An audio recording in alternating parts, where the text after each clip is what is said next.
Haddatsana Harmalatu bin Yahya qala haddatsana Abdullah bin Wahbin qala akhbarani Laits ibnu Sa'din an Abdillah bin Yahya rajulun orang laki-laki min waladi Ka'b bin Malik dari anaknya Ka'b bin Malik. Jadi Yahya itu adalah orang laki-laki dari keturunannya Ka'b bin Malik.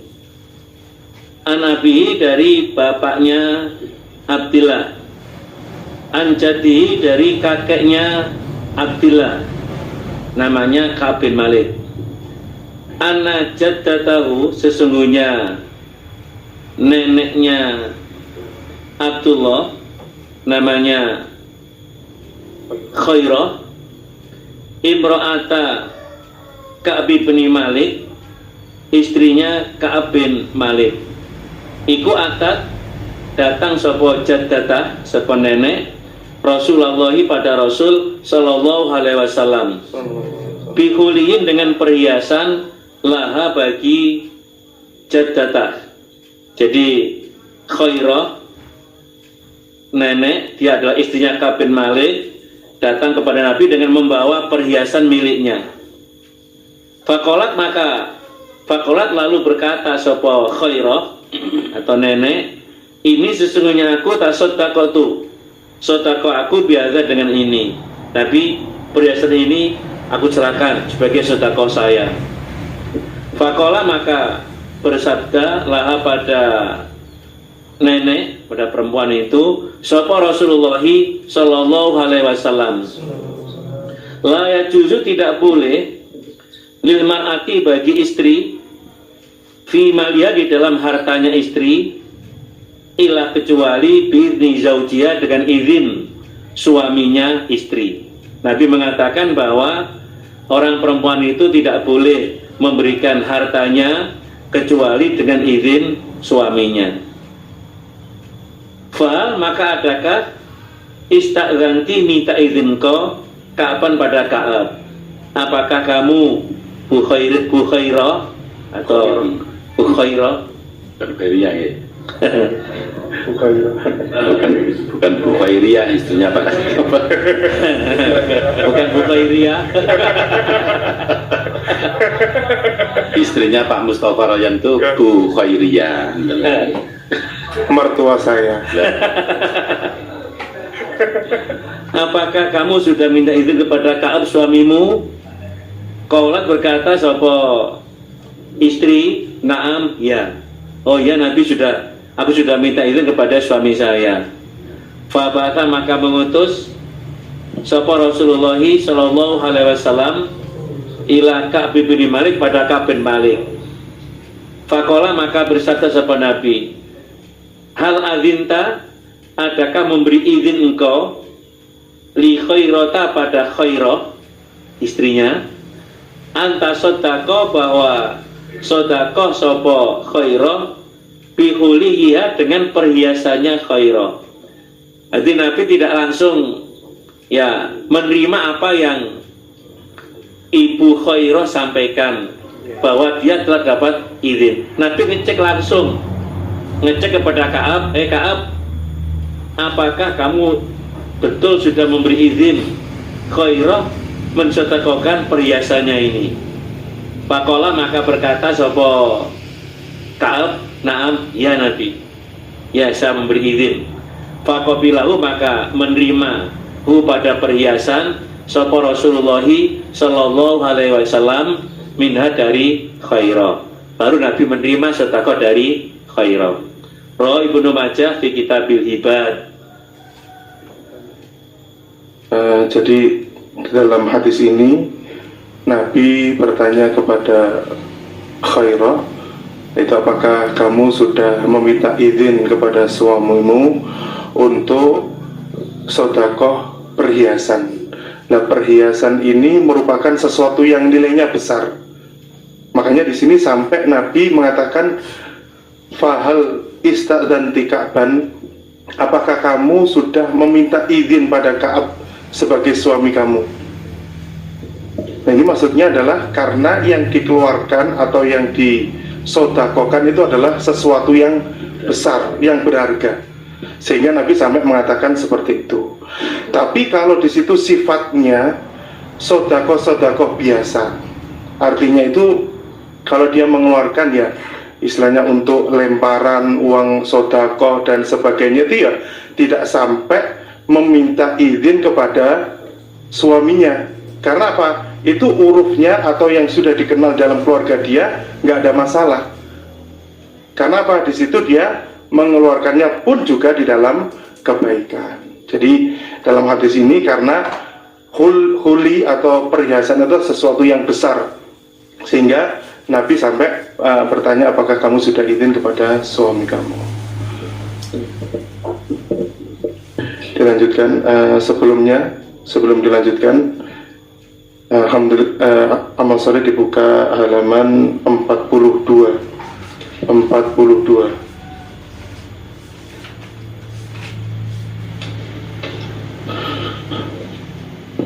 Kemarin dijelaskan bahwa ketika seorang bapak atau seorang wali memaksa anaknya untuk menikah kepada seorang suami yang anaknya ini membencinya, Nggak suka. yang dia tidak suka, wahya karyah, dia tidak suka terhadap suaminya, maka di sini yang kemarin dijelaskan adalah satu, hukum pernikahannya sah. Jadi apa yang dilaksanakan dalam akad nikahnya itu hukumnya sah. Terus kemudian yang kedua, boleh bagi si anak perempuan ini meneruskan atau membatalkan pernikahan tersebut. Prakteknya dia melaporkan apa yang dia kerjakan kepada walil hakim, yang dia alami dilaporkan kepada walil hakim, kalau dalam jamaah ya keimaman yang ada di pusat, sehingga dengan dia memberikan laporan yang jelas, alasan-alasan yang jelas, kemudian yang menentukan untuk fasakh pernikahannya itu atau batal pernikahan itu adalah walil hakim atau keimaman. Jadi prakteknya misalnya bapak menikahkan anaknya, kemudian anaknya ini betul-betul nggak suka kepada suaminya dalam keadaan terpaksa, kemudian anaknya ini laporan kepada keimaman, yaitu menyampaikan apa yang terjadi sesungguhnya, dia nggak suka terhadap suaminya. Maka yang nanti menentukan fasakh pernikahan itu adalah keimaman. Yang dimaksud fasakh pernikahan itu adalah lepasnya ikatan atau akad pernikahan, dan itu yang melakukan adalah walil hakim, keimaman. Nah, kemudian bagi seorang perempuan yang telah dinikahkan oleh bapaknya, maka ketika dia belum dijima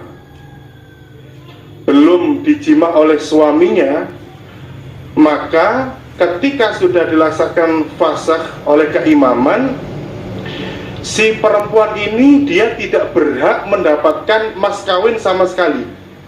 Satu, dia tidak mendapatkan mas kawin sama sekali. Kemudian yang kedua, dia sudah selesai, artinya tidak perlu istibro untuk mengkosongkan rahimnya karena belum dijima. Nah, berarti dalam hal ini ketika dia sudah difasakh oleh keimaman, sudah dibatalkan pernikahan oleh keimaman, maka tidak ada istibro, maka dia langsung boleh menikah dengan suami yang setelahnya, atau menikah dengan seorang laki-laki yang dia pilih. Karena apa? Tidak ada istibro. Nah, kemudian yang kedua, kemungkinan si anak perempuan ini juga kemungkinan juga terjadi dipaksa oleh suaminya, sehingga di situ suaminya ini sampai menjimak pada perempuan tersebut. Maka kalau dalam hal ini si perempuan dia berhak mendapatkan mas kawin penuh karena sudah dijimak. Nah, kemudian ketika sudah difasakh atau dibatalkan oleh keimaman, ketika setelah dijima maka dia harus melakukan istibro dulu, harus mengkosongkan rahimnya untuk mengetahui dia itu hamil atau tidak, yaitu dengan cara satu khitan. Jadi ketika si istri atau si anak perempuan ini sudah dijima, maka dia mendapatkan mas kawin penuh. Kemudian yang kedua, dia harus melakukan istibro, yaitu mengkosongkan rahimnya agar diketahui dia hamil atau tidak, yaitu dengan cara satu khitan. Nah, ketika dia nanti setelah satu khitan itu selesai ternyata nggak hamil, maka dia boleh menikah lagi. Pilihannya. Jadi kalau dia hamil, berarti dia menunggu sampai melahirkan. Jadi kalau dia ternyata ditunggu satu khitan kok belum haid, ternyata dia hamil, maka dia harus menyelesaikan sampai melahirkan, baru boleh menikah dengan orang laki-laki lain. Karena apa?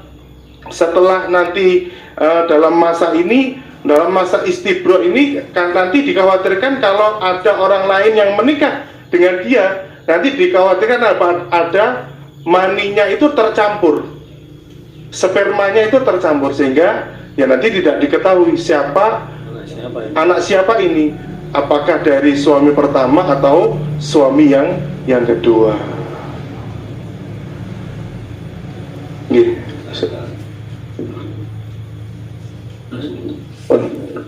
Kita lanjutkan 83 halaman 83. A'udzu billahi minasyaitonir rajim. Bismillahirrahmanirrahim.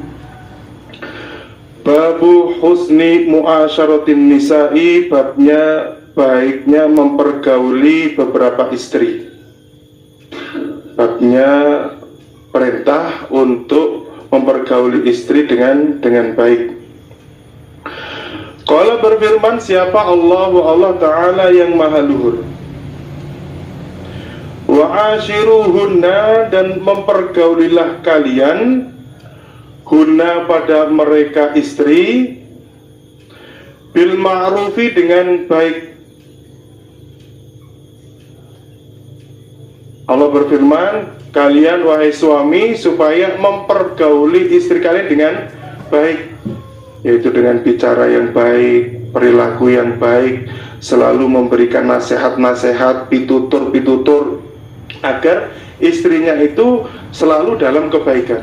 Istri bisa melaksanakan kewajibannya dan bisa melaksanakan haknya. Jadi dalam rumah tangga itu tidak ada rasa tertekan, merasa berat di dalam melaksanakan rumah tangga.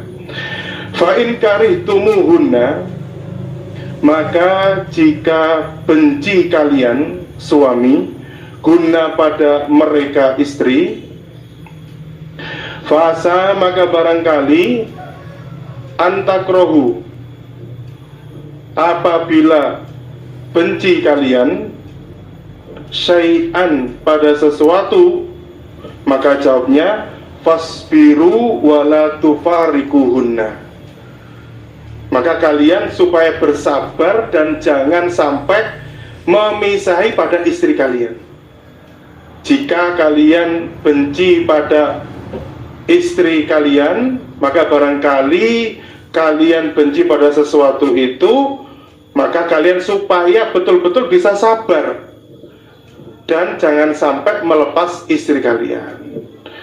Jadi kalau di situ ada kekurangan dari istri kita, ya kita harus bisa memaklumi, oh istri saya kalau memasak kurang bisa misalnya, tapi di dalam melayani misalnya, wes jos bisa diandalkan misalnya. Jadi melihat sesuatu sisi positif yang dimiliki oleh istrinya. Karena manusia itu kalau dilihat dari sisi negatifnya, ya nggak ada baiknya sama sekali.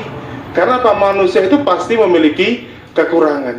Nah, untuk menghindari seseorang itu nggak rukun, maka seorang suami harus betul-betul bisa melihat apa yang dimiliki, kebaikan-kebaikan yang dimiliki oleh istrinya, hal positif yang dimiliki oleh istrinya. Wa ja'ala, dan menjadikan siapa Allah fihi, di dalam syai' khairan, pada kebaikan, kathiran, yang banyak. Dan Allah tentunya akan memberikan sesuatu yang kalian benci, itu ada kebaikan-kebaikan yang banyak sekali. Jadi kita melihat istri kita itu ya harus betul-betul yang dilihat adalah positifnya. Karena kalau kita melihat negatifnya terus, ya pastinya di situ akan menjadikan rumah tangga kita tidak baik.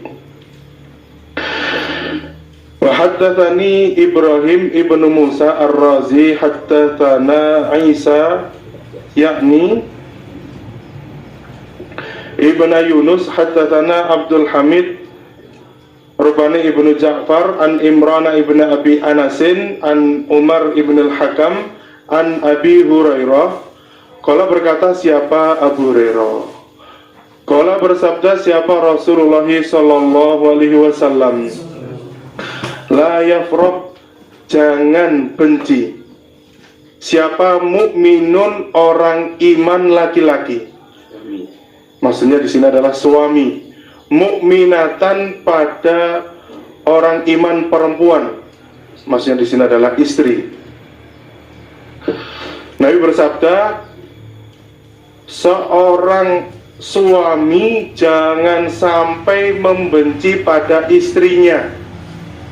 In kariha, jika benci siapa mukmin, maksudnya adalah suami, minha, dari mukminah, maksudnya adalah istri, khuluqon, pada budi pekerti, rodiya, maka senang siapa suami, minha, dari istri atau mukminah, akhara, pada yang lain. Atau kalau bersabda siapa Nabi, ghairahu, pada selain khulukon atau budi pekerti. Karena jika seorang suami dia benci pada budi pekerti istrinya, maka di situ dia akan senang pada budi pekerti yang lainnya yang dimiliki oleh istrinya atau kebaikan-kebaikan yang dimiliki oleh istrinya. Makanya setiap kita melihat istri kita melakukan sesuatu, kita jangan tergesa-gesa, walah istriku jangan koyok ngene iki. Nah, itu jangan seperti itu. Kita harus bisa bersabar. Kita harus bisa menilai baik istri kita.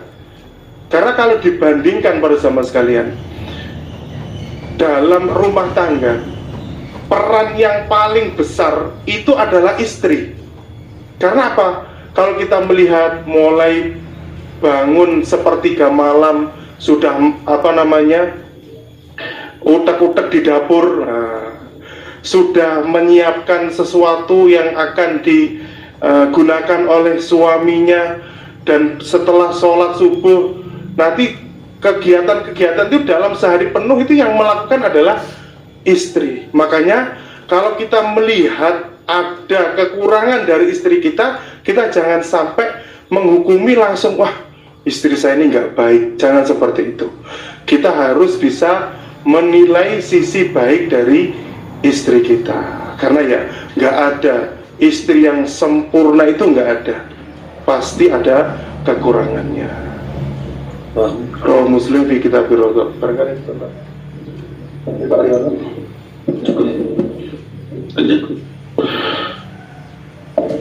Haddatsana Muhammad ibnu Yahya qala haddatsana Muhammad ibnu Yusuf qala haddatsana Sufyan an Hisham ibnu Urwah an abihi an Aisyah, dari Aisyah, qalat, berkata siapa Aisyah, qala, bersabda siapa Rasulullah sallallahu alaihi wasallam, khairukum, sebaik-baiknya kalian, iku khairukum, sebaik-baiknya kalian, li ahlihi, untuk keluarganya.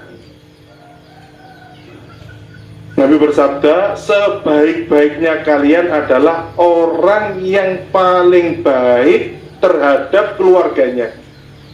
Yaitu maksudnya adalah dia bisa mengetahui apa yang diinginkan oleh keluarganya, apa yang mestinya dia bisa bantu di dalam keluarganya, di dalam meramut keluarganya, perhatian kepada keluarganya. Sehingga apa? Di situ ada komunikasi dengan keluarganya, istrinya, anaknya, atau dengan saudara-saudaranya. Wa ana dan aku Nabi iku khairukum, sebaik-baiknya kalian li ahli pada keluargaku Nabi. Dan aku Nabi adalah orang yang paling baiknya kalian di dalam keluargaku. Maksudnya apa? Nabi ini adalah orang yang terbaik di dalam meramut atau muasyarahnya kepada keluarganya. Nggak ada yang mengalahkan. Nabi itu adalah orang yang terbaik. Karena apa? Nabi mengetahui dari beberapa istrinya, apa yang diinginkan istrinya, mulai dari Aisyah, Sofia, semuanya Nabi bisa memahami. Makanya Nabi mengatakan wa ana khairukum li ahli. Karena dalam Al-Quran sendiri juga difirmankan wa innaka la'ala khuluqin azim. Sesungguhnya engkau Nabi Muhammad adalah memiliki akhlak yang agung. Wa idza mata, dan ketika meninggal siapa sahibukum, teman kalian, fada'uhu, maka membiarkanlah kalian hu padanya. Maksudnya di sini adalah ketika saudara kalian meninggal, kalian jangan sampai menyebutkan kejelekan-kejelekan yang pernah dikerjakan oleh teman kalian selama hidupnya. Karena ketika kalian tidak menyebutkan kejelekan-kejelekan teman kalian yang sudah meninggal, itu termasuk akhlak yang baik. Karena apa? Sebenarnya orang iman yang hidup maupun orang iman yang mati itu di dalam kita menghormati itu sama. Jadi jangan sampai kita melihat, wah wong wis mati gak apa-apa dirasani. Kita jangan mengatakan seperti itu. Karena apa? Kita menghargai atau menghormati orang iman yang masih hidup, orang jamaah yang masih hidup, dan orang jamaah yang sudah meninggal ini sama. Makanya kita nggak boleh menyebutkan aib-aib saudara kita yang sudah meninggal. Wes, misalnya kita ngerasani, wes biar nih senengane dulan, misalnya. Kita nggak boleh mengatakan seperti itu. Karena apa? Sama keadaannya orang iman yang hidup dan orang iman yang sudah meninggal dunia. Maka kita dalam hal ini ya, ketika saudara kita sudah meninggal, hal di situ ya, kalau memiliki aib atau kesalahan-kesalahan, kita jangan sampai mengumbar, jangan sampai membiarkan orang itu mengatakan atau menviralkan kejelekan-kejelekan yang dimiliki oleh saudara kita. Rawahu Tirmidzi fi abwabil manaqibi.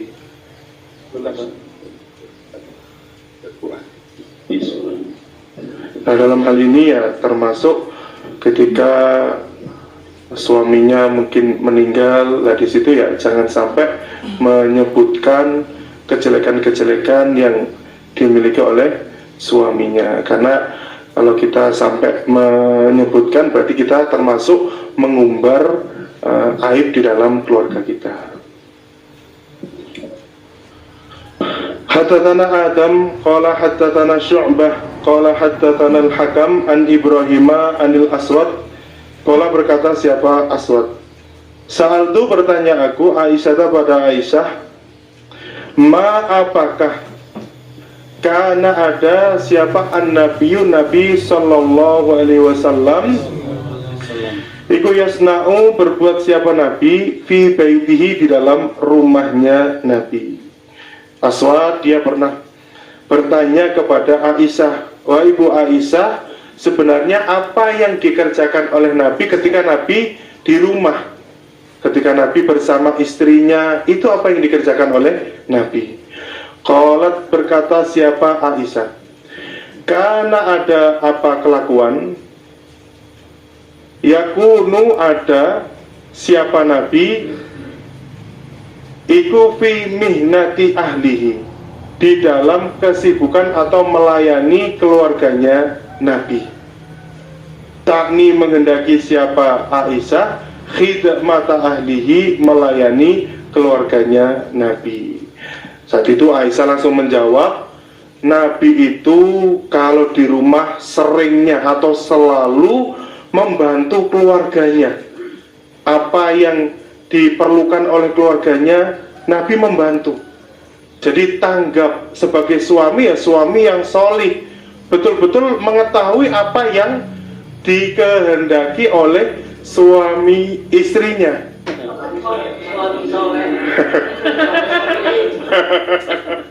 Menjadi suami yang betul-betul bertanggung jawab, bisa melaksanakan kewajibannya sebagai suami.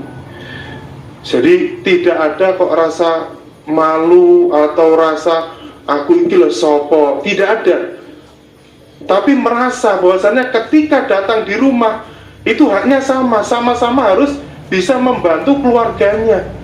Jadi ketika kita keluar, kalau di antara kita yang didapuk menjadi keimaman atau yang didapuk menjadi mubalek, pengurus, ya kita bisa melaksanakan kewajiban. Tapi kalau kita di dalam rumah, kita jangan, oh ini saya imamnya, nggak bisa seperti itu. Karena apa? Di dalam keluarga itu kita sama, harus bisa menyesuaikan. Sebagai suami harus bertanggung jawab, kemudian istrinya bisa melaksanakan kewajiban-kewajibannya. Faidah hadarat, maka ketika datang apa as-salatu, salat, kharaja, maka keluar siapa Nabi, ila sholati, menuju sholat. Nah, ketika sudah waktunya sholat, Nabi di situ langsung bergegas untuk mengerjakan sholat. Jadi tentunya di sini dalam hal ini yaitu Nabi selalu membantu keluarganya di dalam urusan rumah tangga. Nah, kita juga sebagai suami supaya betul-betul menjadi suami yang qawwamuna 'alan nisa, yaitu betul-betul meramut, memperhatikan kepada istri-istri kita dan keluarga kita.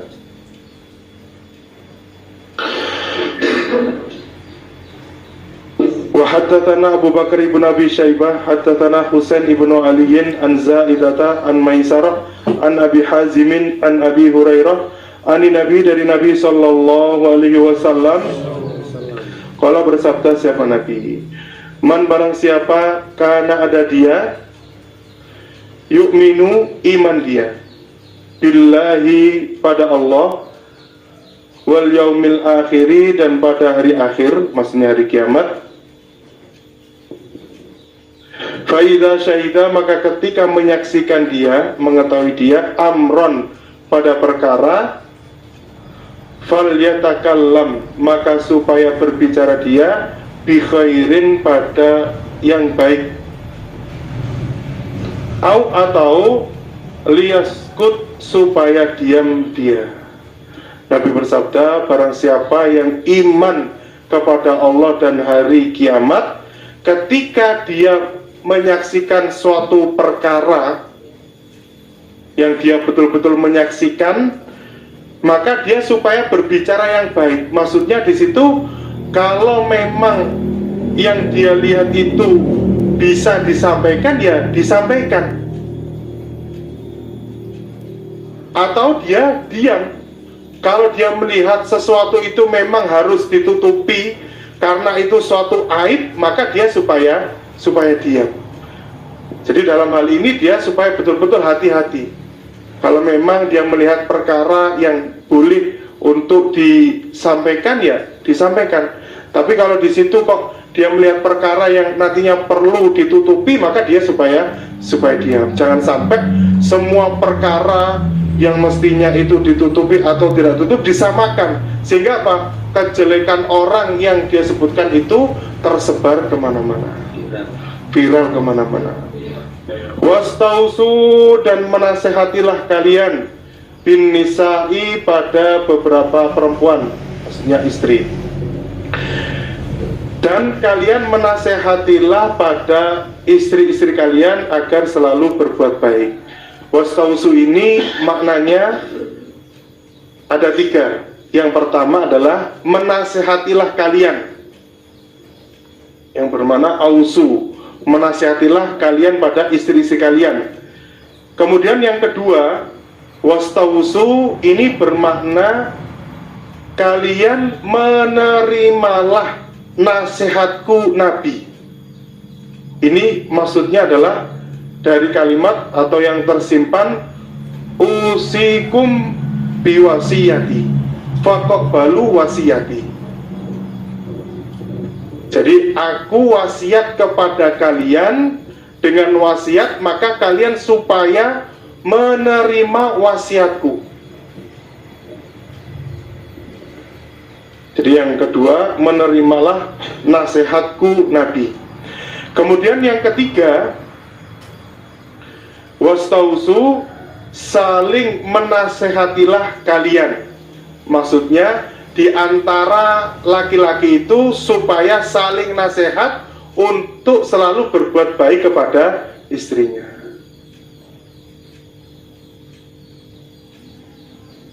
Fa innal mar'ata, maka sesungguhnya perempuan iku khuliqat, diciptakan dia min dila'in, dari tulang rusuk. Karena sesungguhnya perempuan itu diciptakan dari tulang rusuk. Jadi kalau kita melihat dari kisahnya Nabi Adam, yang saat itu kalau dalam riwayat itu Nabi Adam setelah ditempatkan oleh Allah di dalam surga, Nabi Adam merasa kesepian. Saya kok nggak ada yang menemani. Kemudian Nabi Adam melapor kepada Allah, ya Allah, saya ini sekarang sedang kesepian. Saya ingin ditemani oleh seseorang. Kemudian akhirnya ketika Nabi Adam tidur, di dalam mimpinya Nabi Adam melihat perempuan yang cantik. Di dalam mimpinya Nabi Adam itu dia melihat sesosok perempuan yang cantik. Nah ternyata ketika dia bangun dari tidurnya, setelah dia bangun itu melihat di sebelahnya itu ada seorang perempuan. Nah itu yang bernama Hawa. Kemudian Nabi Adam berkata, kamu siapa? Kemudian Hawa mengatakan, saya adalah Hawa. Kemudian Hawa mengatakan, saya diciptakan agar menjadikan kamu tenang, menjadikan kamu tidak gundah hatimu di dalam surga ini. Jadi akhirnya terus menjadi istrinya, yaitu Nabi Adam, ya ada yang menyebutkan diciptakan Ibu Hawa, yaitu diciptakan dari tulang rusuk yang sebelah kiri yang paling atas dari tulang rusuknya Nabi Adam. Wa inna a'waja syai'in, dan sesungguhnya lebih bengkoknya sesuatu fiddilai, di dalam tulang rusuk, iku a'laha, paling a'lahu, paling atasnya tulang rusuk. Dan sesungguhnya lebih bengkoknya sesuatu di dalam tulang rusuk adalah tulang rusuk yang paling atas. In dhahabta, jika berbuat kamu, tuqimuhu, meluruskan kamu hu pada tulang rusuk, kasar tahu, maka memecah kamu hu pada tulang rusuk. Wa in taraktahu, dan jika meninggalkan kamu hu pada tulang rusuk, lam yazal, tidak henti-henti apa tulang rusuk iku ahwaja, bengkok. Jika kamu berbuat usaha untuk meluruskan tulang rusuk itu yang keadaannya sudah bengkok, pasti itu akan pecah. Dan ketika kamu biarkan, tulang rusuk itu ya akan terus bengkok. Maka istausu, menasehatilah kalian bin nisa'i, pada beberapa perempuan, maksudnya istri, khairan, pada kebaikan. Maka kalian supaya menasehati kepada istri kalian dengan nasihat-nasihat yang baik. Yaitu ya, kita sebagai suami harus tahu kondisi istri kita. Artinya bagaimana? Yaitu kita memberikan nasihat dengan kata-kata yang lembut, yang baik, sehingga istri kita itu merasa betul-betul diramut. Karena kalau nasihatnya itu sebenarnya tujuannya baik, tapi dengan kalimat yang kasar, ya otomatis istri itu akan menerima lebih sulit. Alhamdulillah, jazakumullahu khairan. Amin. Insya Allah demikian yang bisa kami sampaikan. Ada kurang lebihnya kami minta maaf yang sebesar-besarnya. Semoga kita semuanya dalam melaksanakan asrama kita bernikah ini Allah memberikan aman, selamat, lancar, dan barokah, dan bisa memahami dengan baik. Alhamdulillah, jazakumullah khairan. Wassalamualaikum